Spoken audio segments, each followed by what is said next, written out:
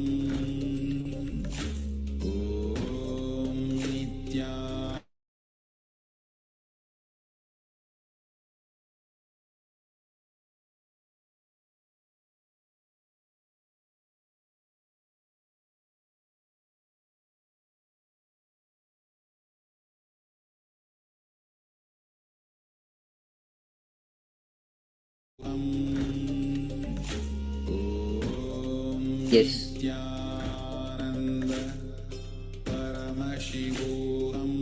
If you haven't shared, please take few moments and keep sharing as we move forward. Let's begin the next session, which is Ishavasya Upanishad, Fall in Love with Seeking. Just a moment.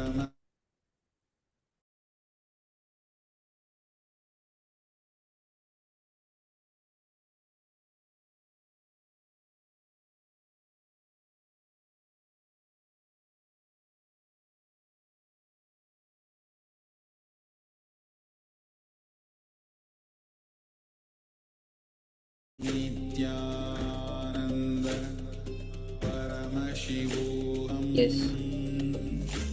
So now let's enter into this session.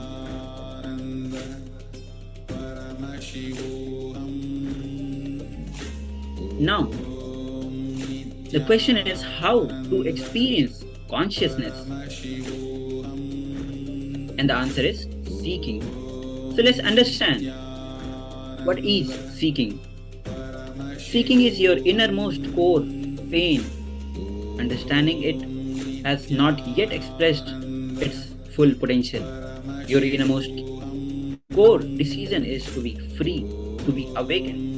The decision to melt you and reinvent you, melt you and mold you as you want. Ancient Vedic rishis were constantly seeking for the cause and truth of life, never blinded by what was in front of them. Same way we could question everything and go beyond the veil of reality to discover the source.